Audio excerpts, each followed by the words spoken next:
Olá, como vocês estão? Vamos lá para mais um dia da nossa palavra de Deus. Vamos falar com o Pai. Vamos ouvir o que o Pai tem para falar conosco nesse dia. Amém? Lá no livro de Ezequiel. Ainda estou no livro de Ezequiel. Estou comendo este livro. Pedaço por pedaço, e é tremendo. E hoje eu trago aqui para vocês uma reflexão, uma meditação sobre o capítulo 16. O capítulo 16, ele é a história de Jerusalém, contada de uma forma poética. Por que poética? Porque aqui é feita uma analogia sobre a restauração de Jerusalém e uma mulher adúltera. Então tem uns versículos chaves aqui e vamos ler alguns. Então diz assim, capítulo 16, verso 1. E veio a mim a palavra do Senhor, dizendo: Filho do homem, faze conhecer a Jerusalém as suas abominações, e dize: assim faze conhecer a Jerusalém, e dize: assim diz o Senhor, Jeová, a Jerusalém: a tua origem e o teu nascimento procedem da terra dos cananeus. Teu pai era amorreu, e tua mãe Eteia. E quanto ao seu nascimento, no dia em que nasceste, não te foi cortado o umbigo, nem foste lavada com água para a sua purificação, tampouco foste esfregada com sal, nem envolta em faixa. Aqui está falando da cidade de Jerusalém. É um bebê que não foi desejado, né? Porque Jerusalém, ela era uma cidade cananeia, né? Por isso que ele diz aqui, né? Teu pai era morreu, tua mãe Eteia, né? Então, ela era uma cidade cananeia, rejeitada, né? E Deus resgatou, Deus acolheu, Deus inseriu essa cidade e no povo de Deus, uma cidade como a cidade do povo de Deus. E ele fala ali, né? Deixa aparecer as suas abominações. Então ele está recordando sobre como ela era antes de ser resgatada. Ai, isso para mim é tão forte, porque como nós éramos antes de Jesus nos resgatar, né? Quem éramos nós, né? Filhos rejeitados, filhos rebeldes, filhos fora da presença de Deus. O próprio Jesus, né, não veio para nós, né? Mas para aquele povo que ele veio, eles o rejeitaram. Como nós somos difíceis. Não, nós não somos merecedores de nada. Nada. Tudo é pela graça de Deus. Não há mérito em nossas vidas. Tem um louvor que fala: se nós formos olhar para dentro de nós, o que que nós vamos encontrar? O que que nós vamos encontrar? Se não é o Espírito Santo que habita dentro de nós, nós não somos merecedores de nada. E aqui ele está dizendo: lembra como você era. Por quê? Porque aqui Jerusalém estava corrompida. Tinha se prostituído aos povos, se corrompeu, a idolatria. Se você lê todo esse capítulo aqui, você chora, porque ele diz assim, né, que eu te cobri, eu te lavei, eu te enxuguei do teu sangue, né? Sangue fala de morte, de sacrifício. Ele fala ali, ó, eu te ungi, lá no verso 9. Ah, Jesus, isso é tão forte. Eu te estendi a mão, te vesti de bordaduras. Olha que coisa mais linda. Te calcei, te cingi de linho fino, te cobri de seda, te ornei de enfeites, te pus braceletes nas mãos, um colar, a roda do seu pescoço, te pus uma joia na testa. Ai, Senhor, isso é tão tremendo. Pendentes na orelha, uma coroa de glória na cabeça. E assim foste ornada de ouro e prata. E o teu vestido foi de linho fino, de seda, de bordadura.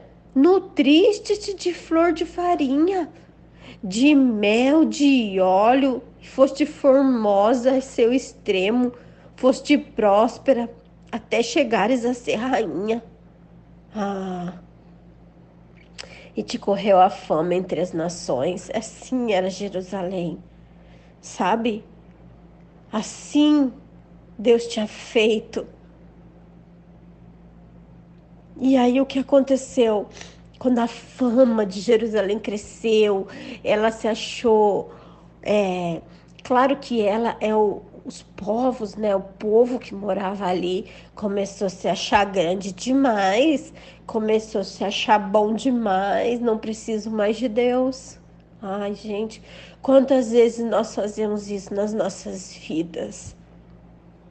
Quantas vezes Deus precisa nos quebrar, nos moer, porque nós começamos a achar que não precisamos mais dele, tá tudo dando certo. Nós somos filhos rebeldes, somos difíceis. Nós temos que ter nosso coração contrito a Deus constantemente, sabe? Conhecer do nosso temperamento, né? É muito importante. Eu, por exemplo, eu sempre falo, eu preciso que alguém fique ali, sabe, me ajudando a caminhar e ir para frente. Eu tenho esse temperamento. Talvez por causa de não seja só o temperamento, mas também seja a minha personalidade, porque o temperamento nós nascemos com ele. A personalidade, ela é moldada. A personalidade, ela é uma mistura do nosso temperamento, que é aquilo que nós nascemos, com o ambiente que nós crescemos. Mas molda a nossa personalidade, que envolve caráter e tudo. Então, quando você tem certos padrões, você tem uma personalidade que foi colocada dentro de você em partes. E nós precisamos nos conhecer e não tem problema nenhum reconhecermos isso. Não tem problema nenhum você dizer que o seu temperamento é assim, sua personalidade é assim, sabe? Filhas, por exemplo, que foram criadas sem pai. Há uma insegurança nata dentro dela. Ah, Rúbia, mas Deus não cura, não restaura? Cura, restaura. Por completo. Mas é um processo. Primeiro ao entendimento, ao esclarecimento, ao reconhecimento. E aí há um tempo para que vá se limpando. Há um tempo para que vá deixando aquele padrão. Então, é lento, não adianta. Eu sempre falo para as minhas clientes, não adianta querer acelerar o tempo, porque você vai perder esse tempo. Porque é um processo, é lento, é genuíno, tem que vir da essência, tem que ser naturalmente. Então, nós temos que reconhecer quem nós somos, do que nós precisamos. Reconhecer, dizer para o Senhor, Senhor, olha, nesse ponto aqui, Pai, não dá sozinha, eu preciso de ajuda. Ou ajuda do Senhor, alguém que venha para minha vida para me ajudar, Sabe, você sabia que uma das características da queda do pecado é a autossuficiência? Nós não somos independentes totalmente. Você pode ter uma autonomia em muitas coisas, mas não há uma autossuficiência total. Isso é uma das características do pecado. Então, é bonito reconhecer nossas debilidades, nossas fragilidades. Você vê que Deus ali está falando, Jerusalém, olha como que você era. Entende? Nós acabamos de estudar o livro de Neemias, que é a restauração desse muro. Isso aqui que está falando em Ezequiel é como era Jerusalém antes do muro ser derrubado. Imagina como era essa cidade maravilhosa. Entende? Por que esse muro foi derrubado? Foi o próprio Deus que derrubou, porque estava corrompida, precisava refazer. Oh, Jesus, isso é tão forte. Quantas vezes nas nossas vidas, né? Nós precisamos recomeçar, reconstruir. Quantas vezes nós precisamos ter nossos murinhos derrubados. Quantas vezes nós precisamos ir lá se abaixar, abaixar a cabeça, nos humilhar, pegar tijolo por tijolo e começar a levantar de novo. Ah, Jesus! E é tão forte esse capítulo aqui, porque o Senhor continua falando ali, né, que Jerusalém confiou na sua formosura, ó, mas confiaste na sua formosura e te corrompiste por causa da sua fama, prostituíste a tudo que passava para seres dele. Tomaste dos vestidos e fizeste lugares altos adornados de diversas cores e te prostituíste sobre eles. Tais coisas não vieram, nem hão de vir. Tomaste as tuas joias de enfeite, que eu te dei do meu ouro, da minha prata, e fizeste imagem de homens, e te prostituíste com elas. Ah, Jesus! Aqui o Senhor está falando para Jerusalém. Aqui o Senhor está falando para nós. Aqui o Senhor está falando para a sua igreja. Sabe? Como essa palavra é real para os dias de hoje. Nós, às vezes, começamos tudo muito simples, começamos tudo muito pequeno, e glória a Deus por isso, porque tudo que começa grande é anomalia. Mas nós temos que ter esse zelo, esse temor, esse cuidado de permanecermos pequenos no coração, de não nos engrandecermos. Ai, Senhor. Sabe, se o Senhor tem feito grandes coisas na sua vida, saiba que foi Ele. Saiba que sozinha você não conseguiria. Saiba, meu irmão, que sozinho você não sairia do pecado. Ele te limpou, ele te resgatou, ele tirou da lama, ele viu em você algo precioso quando ninguém via. Quando até você se achava sujo. Quando você olhava para você e não se reconhecia. Ele te pegou e te limpou aqui, ó, como ele fez com Jerusalém. O filho rejeitado. Ah, Senhor. Ele te adotou. Aleluia, Jesus. E é tão forte aqui, conforme eu fui lendo aqui. E eu já tô chorando de novo. Eu chorava porque eu dizia, meu Deus, meu Deus. Isso é muito forte. E aí, quando a gente pensa, né? Deus ergueu Jerusalém, criou toda aquela cidade, deixou linda, tudo funcionando. Tinha tudo, né? Prosperidade, você viu? Do meu ouro, ele diz, eu te dei. Você pegou do meu ouro. Tinha tudo. E aí o próprio Deus teve que derrubar os muros e dispersar o povo. Você acha que o coração de Deus não doeu? Você acha que hoje, quando você pega tudo que ele fez na tua vida e coloca a glória para você, ou para A, para B, ou para C, não dói o coração de Deus?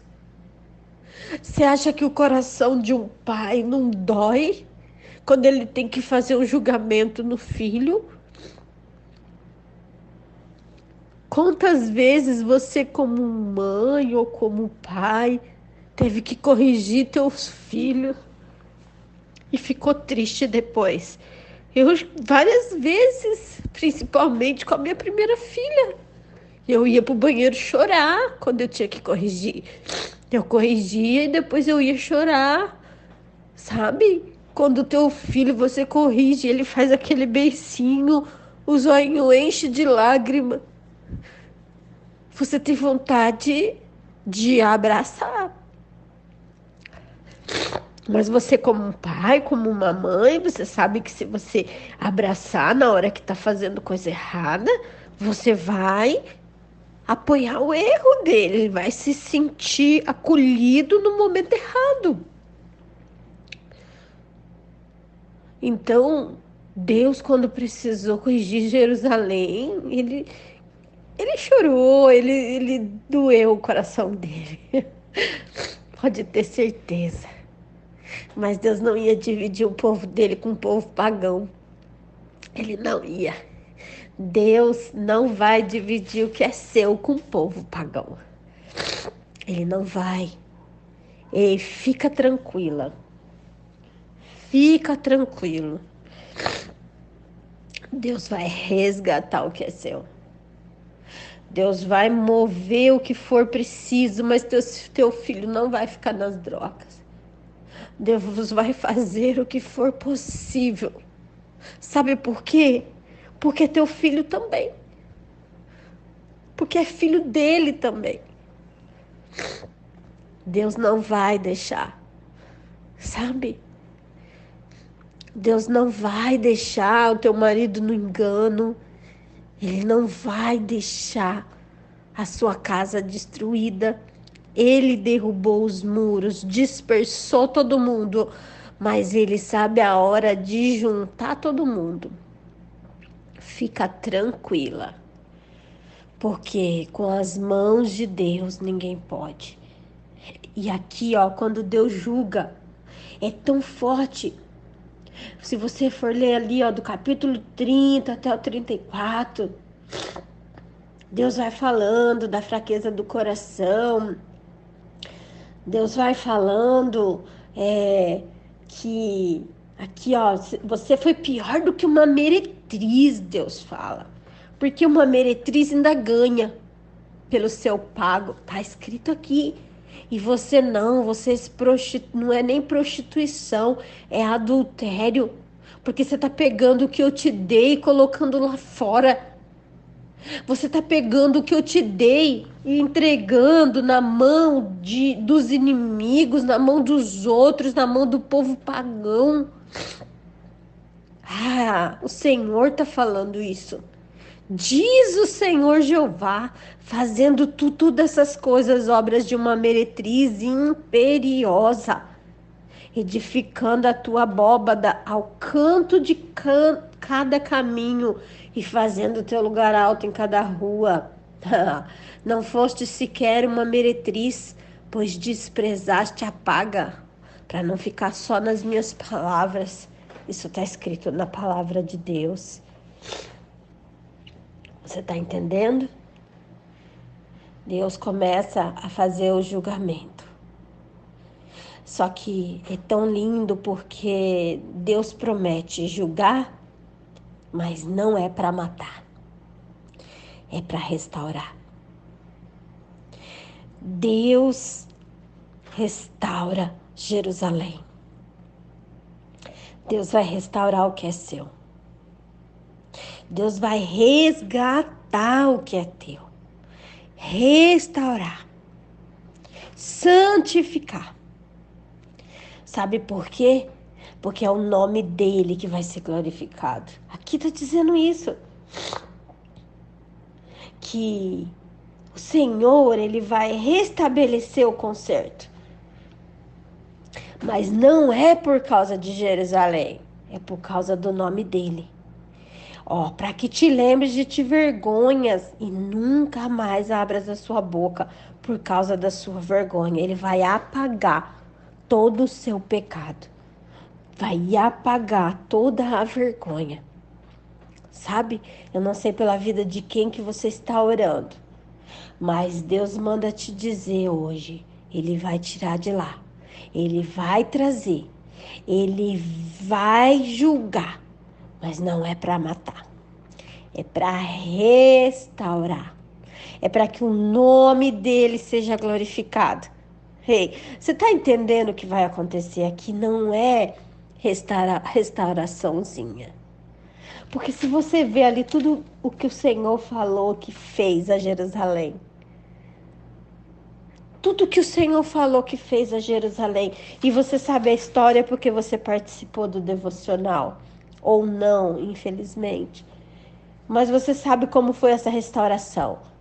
Os muros em 52 dias foram restaurados. E depois começou a ser escolhidas pessoas a dedo. Sabe, Deus vai escolher as pessoas a dedo para vivenciar o seu milagre. O milagre na sua casa, a restauração da sua família. Deus vai escolher pessoas a dedo para estar aqui dentro com você. Não é qualquer um, não. Se Deus já começou a fazer seleção, minha irmã, não chora não. Se Deus já começou, meu irmão, te afastar de lugares, não chora não. Ah, mas assim, assado. Não, Deus já está trabalhando, Deus já está fazendo. Deus é especialista. E quando Ele fala que vai restaurar, você te prepare para ter nas tuas mãos tudo aquilo que você já tinha e muito mais. Te prepara, porque não vai voltar de qualquer jeito, vai voltar restaurado. Teu filho não vai voltar de qualquer jeito, teu filho vai voltar com vontade de servir a Deus, teu filho vai voltar com vontade de se entregar para Deus. Não vai voltar de qualquer jeito. Deus está restaurando muita coisa na sua vida. Deus está restaurando você. Deus está restaurando seu coração. Prepara o seu coração, mulher. Prepara o seu coração, homem. Porque o que Deus vai entregar na sua mão é muito mais do que você perdeu. Sabe por quê? Não por causa de você, mas por causa dele. Porque Deus é Deus. Deixa eu dizer algo para você que Deus está me falando aqui agora. Você perde rapidinho para Satanás. É fichinha para Satanás ganhar de você. Mas Deus não perde para Satanás.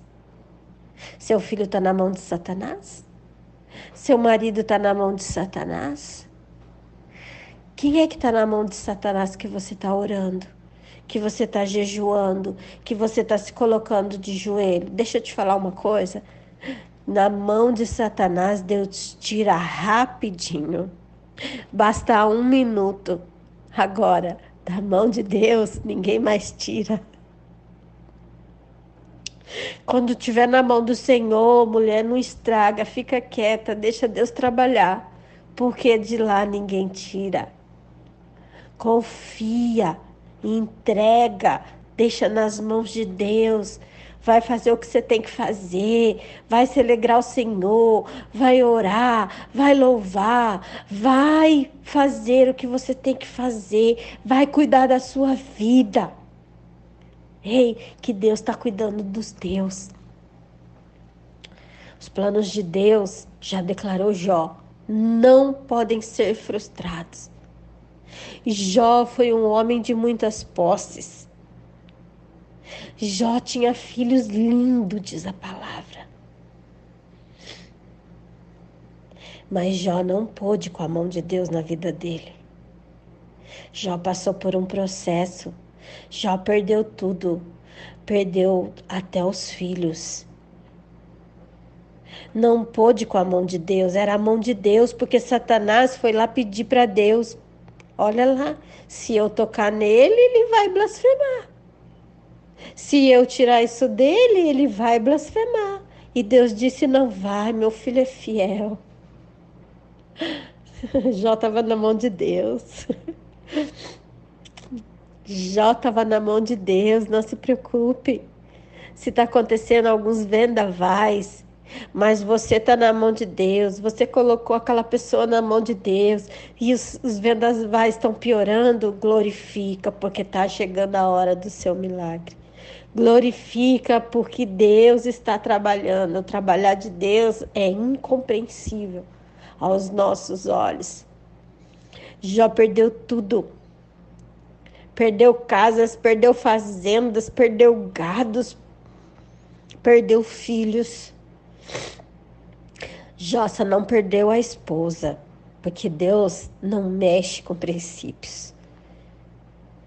Deus, ele pode até afastar momentaneamente, mas Deus não mexe com princípios. Você está entendendo? A esposa de Jó, acho que nem estava mais com ele, talvez, ali, porque ela blasfemava. Ela dizia, amaldiçoa logo esse Deus aí, morre, Jó. Ela já estava fora da presença de Deus, mas Jó não. Você está entendendo? Enquanto um na sua casa estiver de joelho, os planos de Deus estão de pé. Os planos de Deus vão se consolidar. E você acha que Jó não reclamou com Deus? Se você ler os 42 capítulos do livro de Jó, a maioria deles é Jó questionando a Deus. Mas Senhor, isso por acaso eu pequei, Senhor, para fazer isso comigo? Por acaso isso? Por acaso eu olhei para outra mulher? Por acaso isso? Por acaso aquilo? E Jó vai falando com Deus e vai falando, e vem um amigo e tenta achar um pecado, e vem outro amigo e tenta achar outro pecado. Até que Deus começa a falar. Quando Deus começa a falar, Jó tem que ficar quieto. Quando Deus começa a falar, os amigos de Jó tem que ficar quieto. Quando Deus começa a falar, a esposa de Jó tem que ficar quieta. Quando Deus começa a falar, você tem que ficar quieta. E Deus começou a falar com Jó. E aí, Jó tem que ficar quietinho, escutando. Com aquele caco na mão, se coçando, com aquela lepra, sem nada na sarjeta. Só sobrou um pedacinho de telha para se coçar. É a misericórdia de Deus. Então, depois que Deus terminou de falar tudo para ele, e se você vê lá, é tão lindo, e Deus fala para ele, por acaso, Jó, você que criou o mar? Por acaso, Jó, você que fez isso? Por acaso, Jó, se você fizer assim, assim, assim, os animais ali vão te obedecer? Por acaso, Jó, você pega uma baleia com um anzolzinho? Quem é você, Jó? Quando Deus começa a falar, Jó tem que ficar quietinho. É tremendo. Quando Deus começa a falar, minha irmã, nós temos que ficar quietinha. Deixa Deus falar. Então, Ele vai restaurar. Sabe por quê? Às vezes você como mãe, Deus está falando muito com uma mãe hoje. Você, às vezes, como mãe, você quer passar a mão na cabeça, você quer dizer, não, meu filho, não faz isso, faz mal pra você, não faz aquilo. Só que às vezes não é assim que funciona. Porque aqui fala, ó, que Deus vem com o quê? O julgamento. Pra quê? Pra que tenha o quê? Arrependimento. Olha lá no verso 59. Porque assim diz o Senhor Jeová: eu te farei como fizeste, que desprezaste o juramento, quebrantando o concerto. Contudo, eu me lembrarei do meu concerto, que contigo fiz no dia da tua mocidade, e restabelecerei contigo um concerto eterno. Deus vai fazer se arrepender e você vai ter que ficar quietinha. Deus muitas vezes vai ter que fazer chorar e você vai ter que ficar quietinha. Deus muitas vezes vai trazer vendavais que vai atingir a família inteira, porque foi assim com Jó. E você vai ter que ficar quietinha. Você tá entendendo? Você vai ter que só escutar Deus falar. E vai ter que segurar em oração. Em oração, continua ouvindo a Deus. Continua escutando o que Deus está falando e continua orando. Continua escutando o que Deus está falando e continua orando e fica quietinho. Deixa Deus trabalhar. Não seja ansiosa, não vai colocar sua mão. Fica quietinha. Deixa que Deus sabe fazer, Deus não precisa da sua ajuda. Deus não precisa do seu jeitinho. Como Sara, que não acreditou que ia dar à luz, porque já era de idade.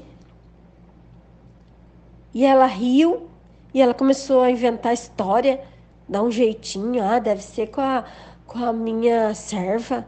Mandou o marido se deitar com a serva. Você tá entendendo? Deu um jeitinho. Não é assim. Porque os teus jeitinhos podem ter consequências que você vai ter que lidar pro resto da vida.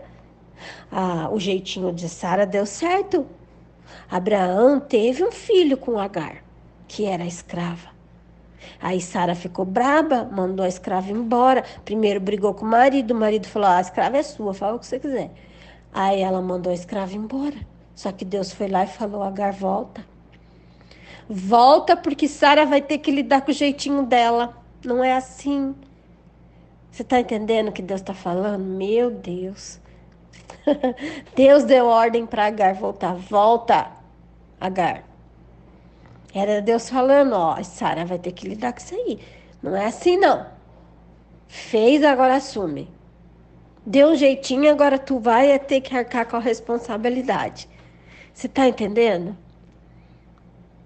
Então, assuma aí a tua responsabilidade sobre aquilo que você já acabou falando que não era para falar, o que você já acabou fazendo que não era para fazer. Fica bem miudinha, bem quietinha, deixa Deus fazer. Deixa Deus trabalhar. Ele não precisa de ajuda. Ele falou com você que vai resgatar. Ele falou com você que ele vai pegar lá e vai fazer o julgamento dele. Porque tudo que a gente faz nessa vida tem um pago aqui. Não é assim. Tudo. Pode ter arrependimento, pode ter choro. Sabe que às vezes nós impedimos um pouco o agir de Deus porque a gente quer um trato de Deus, assim, né, com a pessoa, daí a gente fica assim, ai, desejando um mal, às vezes. Nós somos assim. Só que Deus não é assim. Tem um julgamento, tem lágrima, tem arrependimento, tem dor, mas tem restauração. Você tá entendendo? E às vezes o teu coração não quer ver essa pessoa no mesmo nível que você. Às vezes o teu coração cheio de mágoa, de ferida, não quer ver essa pessoa no mesmo ambiente que você. Não quer ver essa pessoa também servindo a Deus. Sabe? Não quer ver restaurado. Muitas vezes nós somos assim. A gente quer ver moído, mas não quer ver restaurado. Deus vai quebrar, Deus vai moer, mas Deus vai restaurar.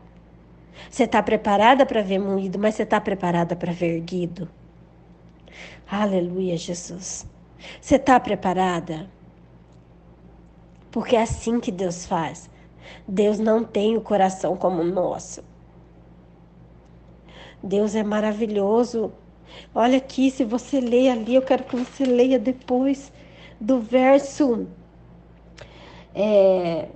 8 até o 14. Que coisa mais linda que Deus fez com Jerusalém. E se ele fala que vai restaurar, você acha que vai ser pior do que estava ali?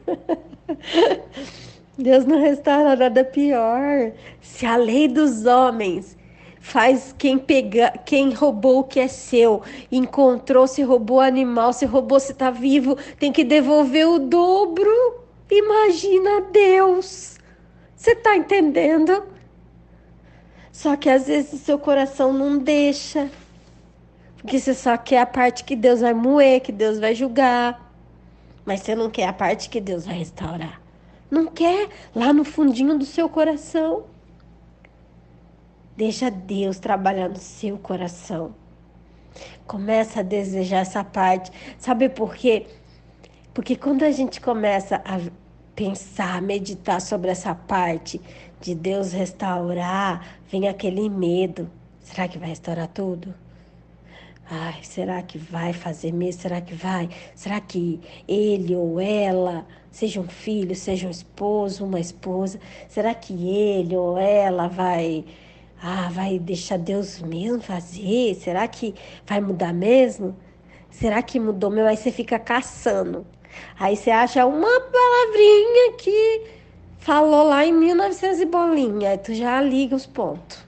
A mente da mulher é assim, é uma sinapse doida. Então, e de alguns homens também. Então você, às vezes, você começa a orar, aí você começa a imaginar, aí já vem tudo aquilo, né? Aquelas traumas emocionais que você já viveu, aí você fica pensando, mas e se não restaurar completo? Será que eu vou ser traída de novo? Ai, mas e se não fez tudo assim?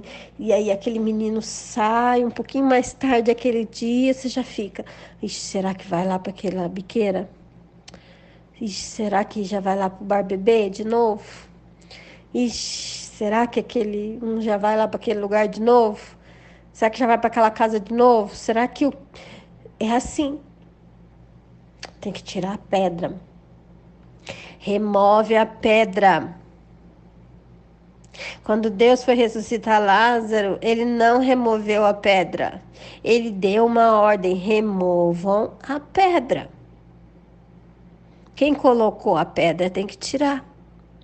Remove a pedra. Somos nós que mandamos no nosso coração, ninguém mais. Se você deixou a pedra da mágoa entrar no seu coração, a responsabilidade é sua.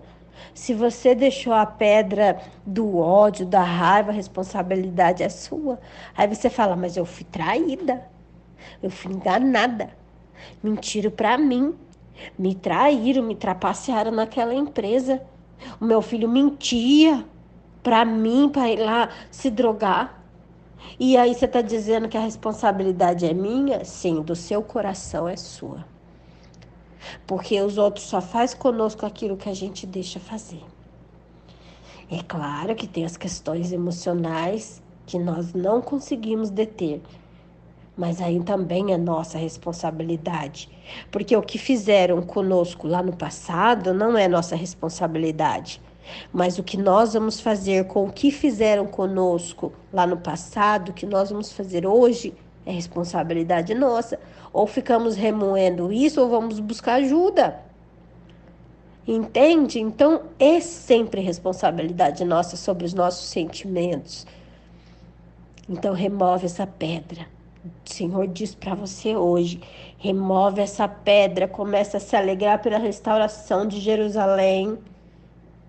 Começa a ficar feliz, começa a ver as coisas mudadas, começa a ver as coisas diferentes, começa a ver os olhos, o brilho nos olhos, começa a se alegrar, começa a esperar com expectativas, começa a ficar alegre, começa Começa, espere com uma janta na mesa. Começa a mudar o ambiente. Prepara o ambiente do seu milagre. Meu Deus, eu tô me arrepiando aqui. Prepara o ambiente do seu milagre. Prepara o ambiente dentro do coração, fora do coração. Prepara o ambiente do seu milagre. Você tem que tirar a pedra. Tira a pedra da dúvida, tira a pedra do medo. Começa a preparar esse ambiente, porque você vai ver como Deus age rápido. O que demora para Deus agir é até a gente tirar a pedra. Meu Deus, Jesus demorou 4 dias para vir tirar a pedra, porque Jesus queria ver o coração de todo mundo que estava ali. Jesus não queria ressuscitar Lázaro por ressuscitar. Ele podia ter vindo no primeiro dia, ele podia ter vindo antes de Lázaro morrer, curado da doença dele. Mas a palavra de Deus diz que aquela morte era para vida, era para milagre. Então, Deus deixou coisas acontecerem na sua casa, na sua família, no seu trabalho, no seu estudo. É porque Ele vai fazer algo muito grande. Aqui os muros de Jerusalém, olha que Deus já estava aqui, não tinha destruído ainda. Deus já estava dando a promessa da restauração, você está entendendo?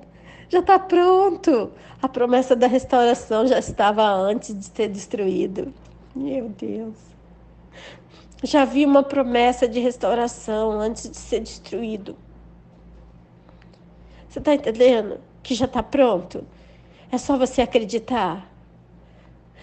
É só você começar a declarar dentro da sua casa, a profetizar, como Ezequiel teve que profetizar aqui, lá na frente, nos outros capítulos, porque Deus começou a usar Ezequiel como profeta. Começa a profetizar dentro da sua casa, começa a acreditar nas visões que Deus te dá, não é loucura, é Deus te dando. Começa a acreditar nos sonhos, começa a acreditar no que Deus tem confirmado na sua vida. Amém? Pai, em nome de Jesus, Senhor, que essa palavra seja confirmada, Senhor Deus, pelo Teu Espírito, Senhor, no coração de cada pessoa aqui, Deus. Eu não sei onde essa palavra vai chegar, Senhor, mas eu sei, Paizinho amado, que o Senhor tem direção, que vai ser como uma flecha lançada, Pai. Ah, Pai querido, em nome de Jesus, Senhor. Que tudo seja, Senhor, para a glória do Seu nome, Senhor. Que tudo seja, Papai querido, para que o Seu nome venha a ser reconhecido por aqueles que ainda não o reconhecem. Pai, em nome de Jesus, Senhor, restaura, resgata, transforma, limpa, purifica, adorna, Pai. Ah, Pai querido, deixa tudo lindo, maravilhoso, assim como o Senhor fez com Jerusalém, Pai. Em nome de Jesus, Senhor, eu sei, Pai, que esse povo teve que trabalhar para refazer Jerusalém. Eles tiveram que trabalhar para dar valor, Pai. Eles tiveram que orar para dar valor. Eles tiveram que desejar a reconstrução para dar valor. Ah, Paizinho amado, quantas coisas nós perdemos que estava na nossa mão. E que nós precisamos passar tempos batalhando por isso novamente, Pai. Para que nós possamos dar valor. Porque o nosso coração é corrompido, Pai. Mas o Senhor, Pai, o Senhor restaura nossos corações, o Senhor restaura o nosso desejo, o Senhor restaura, Pai querido, a nossa fé. Pai, em nome de Jesus, Senhor, que onde essa palavra chegar, Pai, que ela venha com restauração, Senhor. Que ela venha, Senhor Deus, com esperança, Pai. Em nome de Jesus, Senhor. Alcança o coração dessa mãe que chora, Pai. Alcança o coração, Pai, dessa esposa que chora. Alcança o coração, Senhor, desse esposo que chora, Pai. Ah, Senhor, deste pai, Senhor Deus. Em nome de Jesus, Senhor, alcança o coração dessa jovem, Pai, que não acredita mais nos seus sonhos. Pai, em nome de Jesus, que haja uma esperança, Pai. Que haja uma confirmação, Senhor, de que aquilo que foi destruído será reconstruído, Pai. Em nome de Jesus, e que dessa vez nós faremos parte, Pai, para darmos valor, Pai. Em nome de Jesus, amém. Amém?